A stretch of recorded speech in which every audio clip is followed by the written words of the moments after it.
90% students यही गलती करता है कि वीडियो को स्क्रॉल करते जाता है, बढ़ते चल जाता है और इस तरह के खतरनाक कंसेप्ट को छोड़ देता है।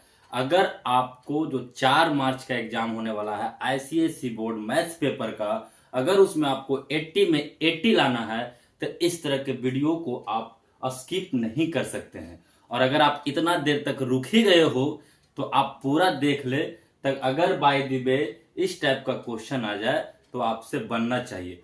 आपको हम बता दें कि प्री बोर्ड में हम जब क्वेश्चन दिए थे इस टाइप का तो लगभग 95% स्टूडेंट गलती किया था। तो आप वो गलती ना करें, उससे बच जाए, तो आप लास्ट तक जरूर देखेंगे क्या इसमें कंसेप्ट है।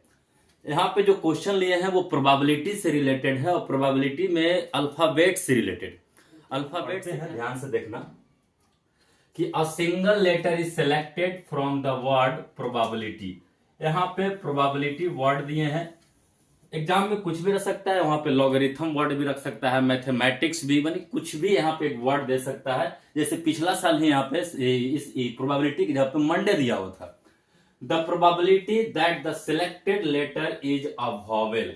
कह रहा है कि प्रोबेबिलिटी लेटर में से एक लेटर को अचानक सिलेक्ट करता है तो इस बात का क्या प्रोबेबिलिटी बनता है कि वो एक वॉवेल ही आ जाए।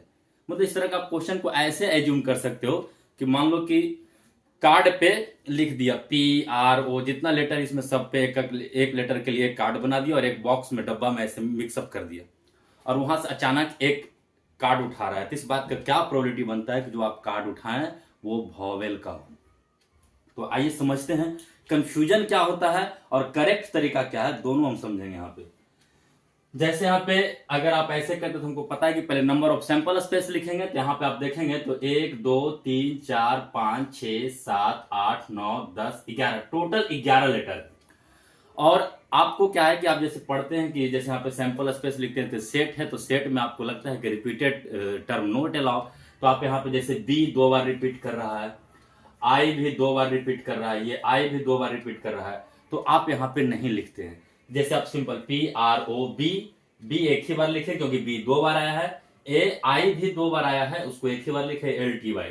इसको काउंट कीजिएगा तो टोटल 9 लेटर है, यानी कि सैंपल स्पेस में 9। और नंबर ऑफ इवेंट्स में तो फेवरेबल आउटकम होता है, तो फेवरेबल आउटकम कौन होता है, जो हमारे फेवर में हो। तो क्या आना चाहिए, वॉवेल। तो वॉवेल आने के लिए OAI, इसमें इसी में से OAI 3 ही लेटर वॉवेल है, यानी कि 3। तो प्रोबेबिलिटी NE/NS करते हैं, 3/9 1/3 ऐसे लिख देते हैं। अगर ऑब्जेक्टिव रहता है तो ऑब्जेक्टिव में 1/3 भी ऑप्शन में रहता है और आप इसको टिक कर देंगे, जो कि ये गलत हो जाएगा। एक बात अच्छे से समझ लेना इसमें कि अल्फाबेट से अगर रिलेटेड होगा तो उसमें सारा लेटर को आपको डिफरेंट लेटर एज्यूम करके ट्रीट करना होगा, भले बी 3 बार ही क्यों ना आवे। अगर बी 3 बार भी आया तो भी उसको आप डिफरेंट लेटर जैसा ट्रीट कीजिएगा। जैसे यहाँ पे बी 2 बार आया तो हम इस दोनों बी को हम डिफरेंट समझ रहे हैं, कार्ड बोर्ड पे 2 बी लिखा, उसको डिफरेंट समझ के हम काम करेंगे। तो ये टोटल यहां से यहां काउंट करोगे तो 11 आएगा। और OAI 2 बार था, ये भी डिफरेंट जैसा। फिर से हम बोल रहे हैं प्रोबेबिलिटी में अल्फाबेट से अगर रिलेटेड होगा तो उसको हम डिफरेंट जैसा 4 हो जाएगा। तो रिक्वायर्ड प्रोबेबिलिटी NE/NS करेंगे तो 4/11 और ये सही हो जाएगा। तो आशा करते हैं आपको ये बात समझ में आ गया है। तो 80 में 80 लाने के लिए आपको इस तरह का कंसेप्ट को अगर आपको देखना है तो आप BMW को जाके सब्सक्राइब कीजिए। इस तरह का ढेर सारा कंसेप्ट हम अपलोड करते रहेंगे टाइम टू टाइम।